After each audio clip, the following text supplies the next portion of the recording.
Hi, Phanessa here. In this video we are going to make this quick and easy ribbed headband. So it's a twisted headband.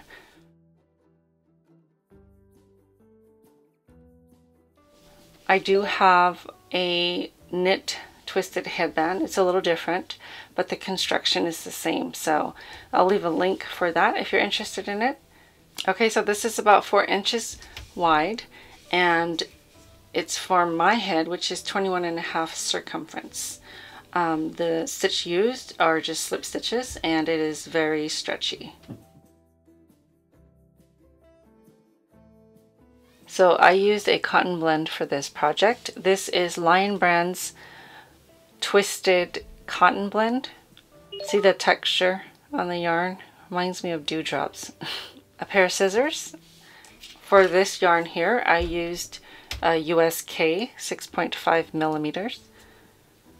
You'll need a tape measure and a tapestry needle. Alright, let's get started.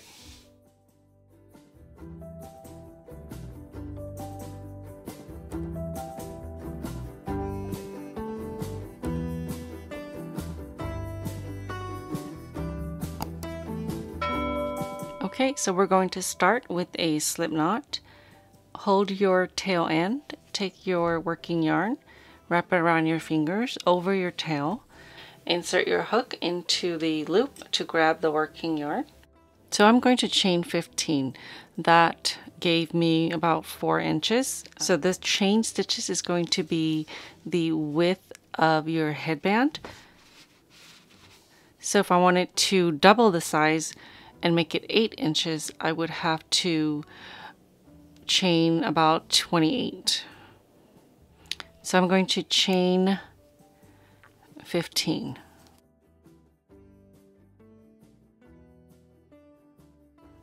Okay, so now we're going to work slip stitches across our chain stitches.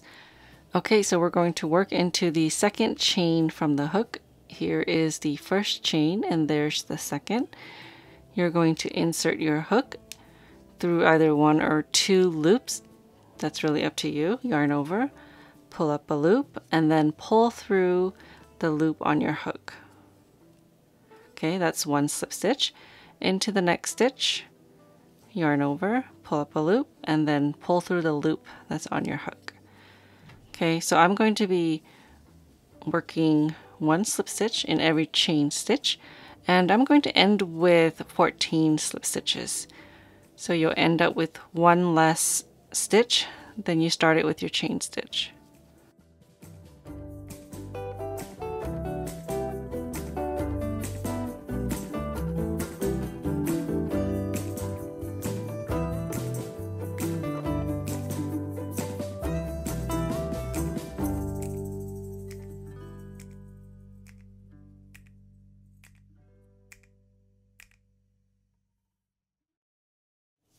Okay, so now we're ready for row 2. So chain 1 and turn your work.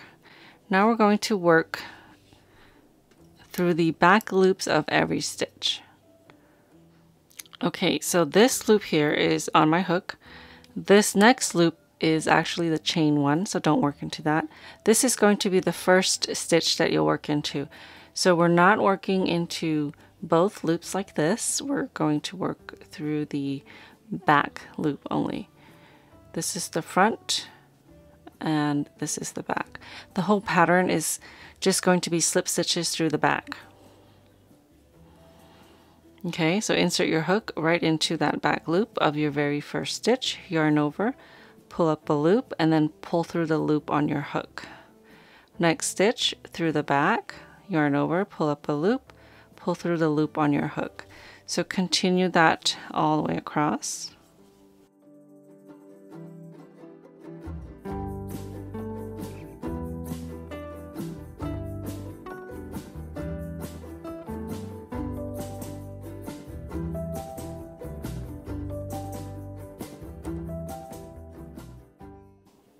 Okay, so you're just going to repeat row 2 until you're happy with the circumference size. So I worked a total of 75 rows. So just to give you an idea, each ridge here is 1 row, and my gauge for 1 inch is 3 rows. So it's one ridge and then one of these here and then another ridge. So that's 1 inch for me. So those, or it could be this one, and this one, but it's 3 rows for 1 inch for me. Another tip, when you chain one and turn, pay attention to where the stitches are.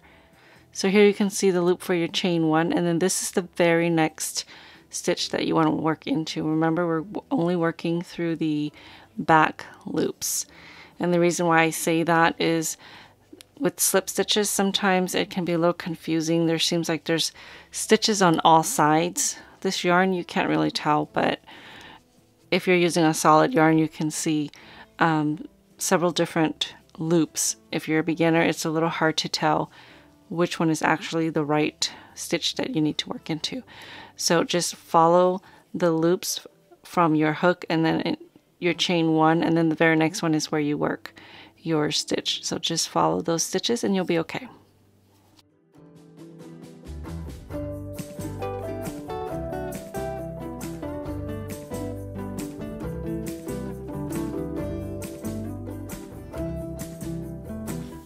Okay, so I have 75 rows, and laying it flat, it measures 17 inches.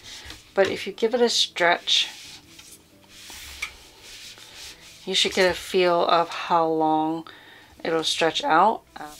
So this is good for me. I have a 21.5 circumference for my head, and I wrapped this around my head and it was good. Just keep in mind when you assemble it, it's going to be slightly tighter, just because you're going to scrunch up the seam end.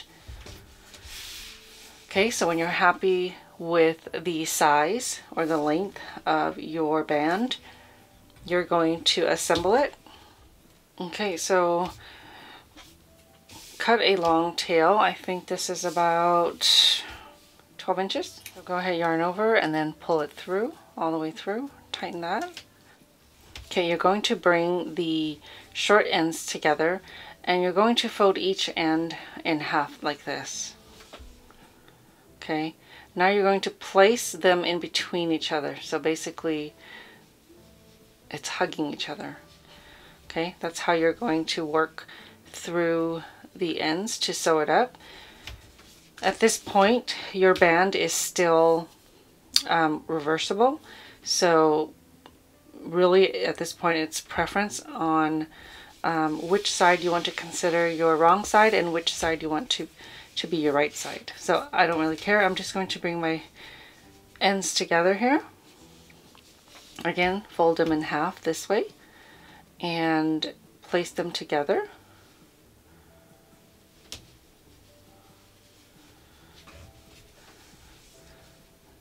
Since I'm using my tail end to sew this together, I like to make sure that the tail end part is on the outside. So I'm just going to insert my needle right through the last stitch right there, and then I'm going to want to make sure that I go through this layer and finally the last layer of this side, and then this last layer from this side. I'm going to pull that through. And then I'm going to weave it back, going into the next stitch, and then the next stitch on the next layer, next stitch on the next layer, and then the last stitch on this first layer next to me. Pull it through, and you're just going to repeat that, going through all 4 layers back and forth until you reach the end.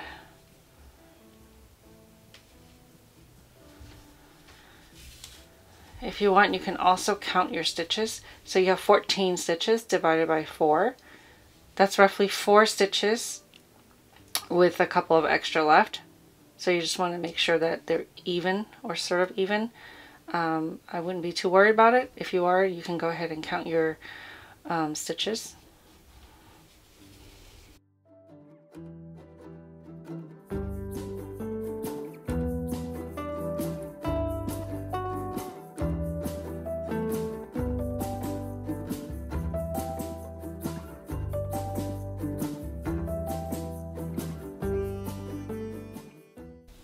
Okay, so I'm going to secure this by weaving it back and forth a little bit more. I'm not too worried about going through all 4 layers at this point.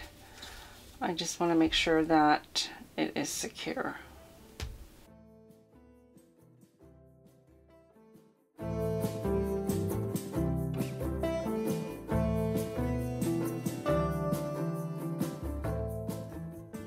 Okay, so now I'm just going to run my needle one more time, wrap it around my needle there.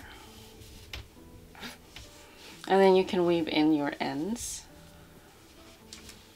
I'm just going to cut this. Okay, don't forget to weave in your beginning tail. I probably should have weaved that in first.